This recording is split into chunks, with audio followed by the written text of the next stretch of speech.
Hello guys, I am Viraj Sharma. So I did not bring my laptop, so I am not showing any presentation, but I am going to tell you about mobile app building using Python. So as you know that mobile apps cannot be built using Python, and it's important for you all to make mobile apps. So because of that, this task makes it so this task becomes easy due to a framework called Kiwi and due to a tool called Bulldozer.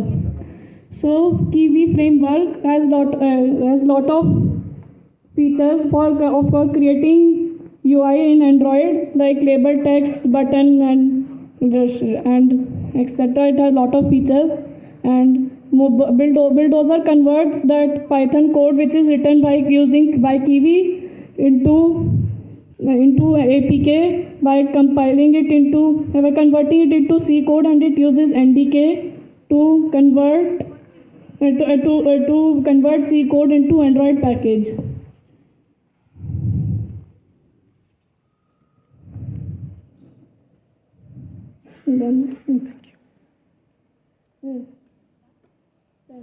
Thank you so much, Viraj.